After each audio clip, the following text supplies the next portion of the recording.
Pak Jokowi berhasil 10 tahun, orang suka tidak suka. Masalah ijazah persoalkan. Nanti ijazah saya ditanya-tanya. Iya kan? Ini ada wartawan banyak ya. Bukan, saudara-saudara ya. Kita ini di mana-mana saya katakan, dunia ini sedang penuh ketidakpastian. Ya. Dunia penuh dengan ketidakpastian. Kita rasakan sekarang. Saya tidak peduli apakah ijazah Pak Jokowi itu asli atau tidak. Saya tidak peduli karena itu tidak akan ada akibatnya terhadap proses ketatanegaraan kita. Dalam arti begini, taruhlah misalnya betul tuh ijazah Pak Jokowi palsu misalnya. Lalu ada yang mengatakan gini, kalau betul ijazah Pak Jokowi palsu, maka seluruh keputusan-keputusannya selama menjadi presiden itu batal, tidak sah. Saya bilang enggak lah. Apa hubungannya? Itu kan hukum tata negara. Kalau pidana iya, pidananya bisa. Kalau terjadi pemalsuan, itu karena kebohongan publik karena pemalsuan, itu bisa. Tapi pidana itu tidak menyangkut ketatanegaraan ke orangnya.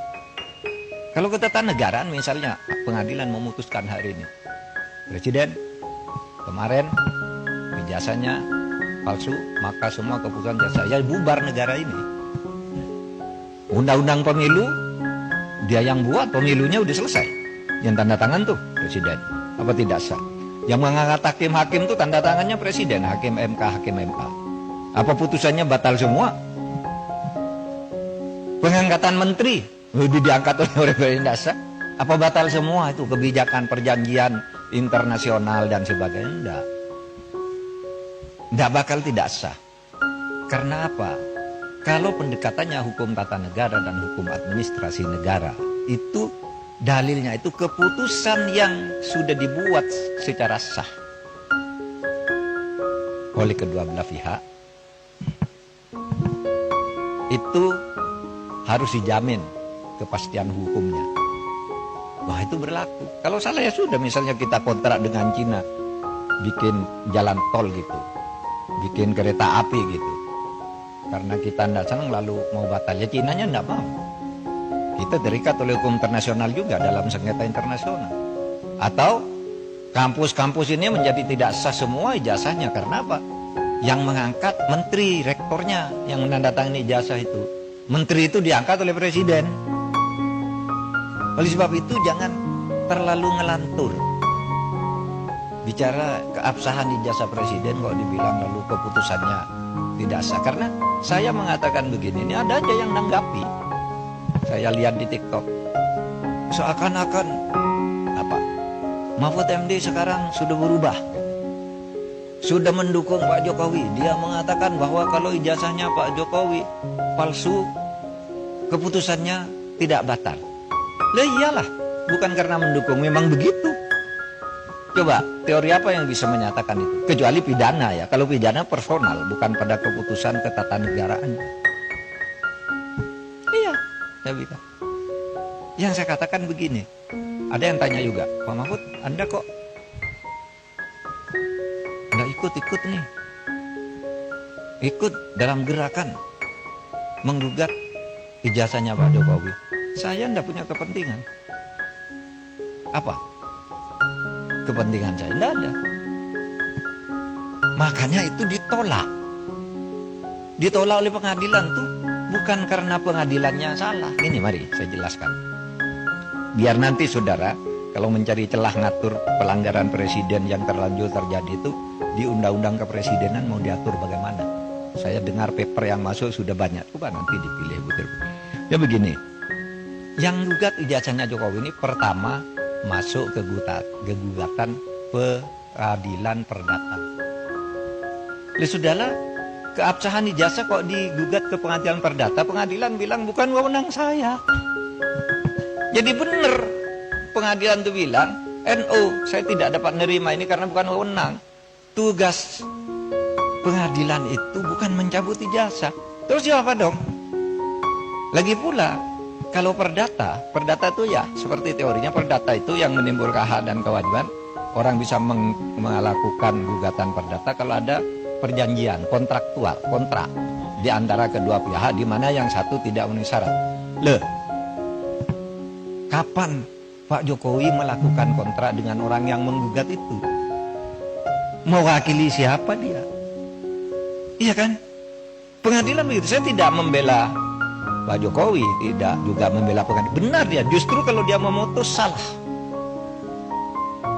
pengadilan negeri. Terus kemana dong? Tidak ada Pak. Pihak yang dirugikan siapa? Secara perdata. Siapa yang perdata itu kan pribadi dan badan hukum privat. Oh kalau gitu pindah ke PT UN. PT UN juga menyatakan tidak bisa nerima. Kenapa? Kalau saya dinyatakan mencabut ijazah tidak sah. Seharusnya Anda minta, kalau mencabut ijazah itu minta ke UGM. Karena UGM yang menerbitkan, masa PT UN? Dan lagi pula apa rugimu secara ketatanegaraan, ketatausahaan negaraan? Pencabutan itu minta ke UGM, mau UGM yang mengeluarkan. Kok saya disuruh menyatakan tidak sah?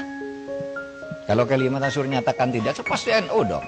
Kalau mungkin minta agar pengadilan memerintahkan UGM untuk mencabut gitu, itu jadi perkara, pihaknya jadi UGM. Maka saya bilang, UGM nggak usah melibatkan diri lah, apa buang-buang waktu begitu. Dan orang tidak berwenang juga.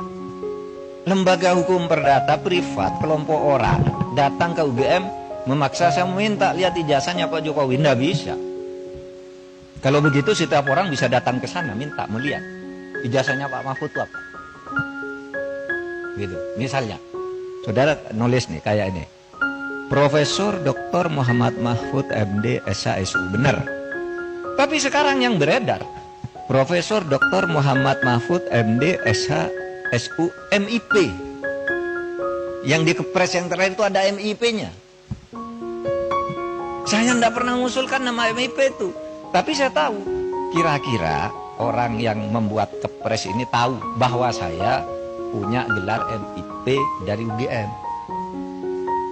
Tetapi MIP itu sudah ditulis di SU itu, karena saya lulus UGM S2 itu. Waktu itu lulus tahun 87 itu gelar S2 UGM namanya SU, Sarjana Utama. Sesudah itu ganti MA, Magister Artium. Sesudah itu berubah Magister Ilmu Politik, Magister Ilmu Hukum, Magister Ilmu Teknik, kayak gitu-gitu. Sebenarnya SU itu sudah mewakili MIP. Kalau orang lalu minta kemarin cabut, saya tidak masang sendiri, saya tidak tahu. Mungkin pada waktu itu yang ngetik kepres saya itu Pak Pratikno, karena saya lulusan di sekolahnya Pak Pratikno atau Pak Ari Dwi Payana. Nah, sebab itu sekarang saya katakan kalau gitu masuk ke pidana.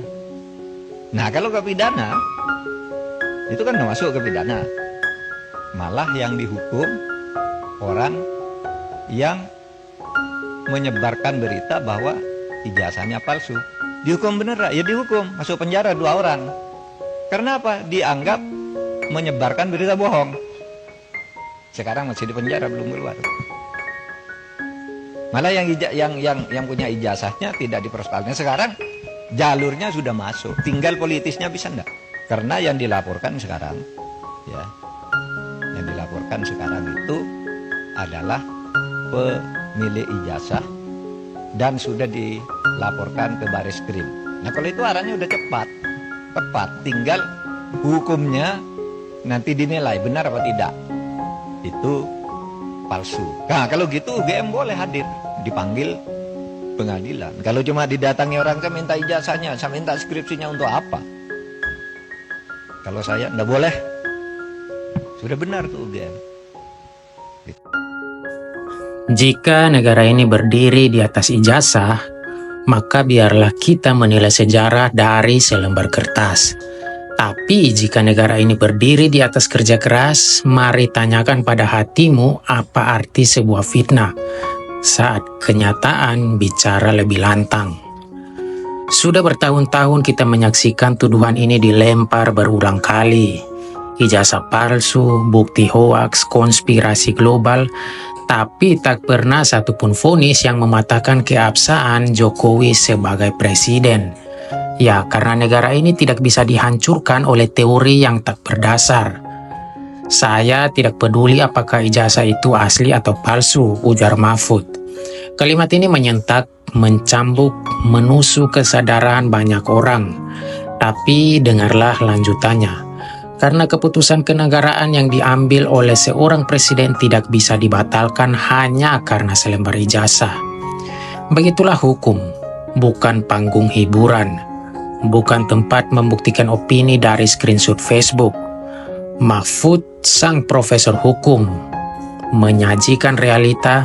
Kalau kalian mau menggugat silakan. Tapi siapa yang dirugikan secara hukum? PT UN tolak, perdata tolak, pidana bahkan belum bisa masuk tahap hukum acara. Negara ini tidak bisa diguncang karena ada yang tidak suka kepemimpinannya. Kalau begitu caranya, maka setiap presiden bisa digugat oleh suara sumbang di Twitter. Lalu apa gunanya pemilu, hukum, dan konstitusi? Di satu sisi Prabowo mengatakan, saya bukan sedang menjilat, tapi saya harus akui, tidak sedikit jasanya Pak Jokowi untuk negara ini. Kata-kata itu keluar dari seorang jenderal. Dulu mereka viral, rival, kini mereka sekutu. Dan Prabowo memilih jalan yang tidak populer demi bangsa dan bukan demi gengsi. Ia cerita bagaimana ia mengusulkan Menteri Pertanian bukan dari partainya, tapi dari orang yang punya kapasitas. Kalau soal negara, partai harus nomor 2 katanya. Kalimat itu bukan basa-basi sebenarnya. Itu pelajaran bagi semua politisi muda yang sekarang sibuk bicara tapi lupa untuk bekerja. Di saat semua orang masih sibuk mengungkit masa lalu, Prabowo justru memilih memikul dan merangkul masa depan. Mari kita mundur sejenak. Kalau benar Jokowi tak sekolah, tak layak jadi presiden, maka tanyakan pada jalan tol siapa yang membangunnya. Tanyakan pada bendungan-bendungan siapa yang meresmikannya. Tanyakan pada desa-desa terjauh siapa yang membawa listrik ke sana. Rakyat tidak butuh pemimpin yang bergelar banyak, tapi malas kerja. Rakyat butuh pemimpin yang mengerti harga sembako, harga solar, harga keringat. Mereka tidak peduli ijazah, mereka peduli apakah pemimpinnya hadir atau hanya sibuk pencitraan. Mereka yang menyerang Jokowi soal ijazah sebenarnya takut. Bukan karena Jokowi punya kekuasaan, tapi karena mereka tahu warisan Jokowi akan diteruskan. Mereka tahu ada generasi baru yang tidak bisa dikontrol oleh elit yang lama. Ada Gibran, Bobi, Wali Kota Solo, anak muda, anak-anak reformasi yang tidak lahir dari partai yang tua. Mereka takut bukan pada Jokowi, tapi pada apa yang ditinggalkan Jokowi. Budaya kerja, politik yang tanpa ribut, pembangunan yang tanpa banyak bicara. Hari ini kita tahu politik bukan lagi tentang siapa yang paling lantang untuk bicara. Jokowi akan turun dari kursi kekuasaan, tapi namanya akan tetap hidup di jalan tol, di sawah, di bendungan, di perbatasan, di hati rakyat kecil. Dan untuk kalian yang masih bertanya soal ijazah, mungkin yang perlu kalian pertanyakan adalah integritas kalian sendiri. Karena sejarah tidak pernah ditulis oleh tukang fitnah, tapi oleh mereka yang berdiri saat yang lain hanya berani bersembunyi di balik akun anonim.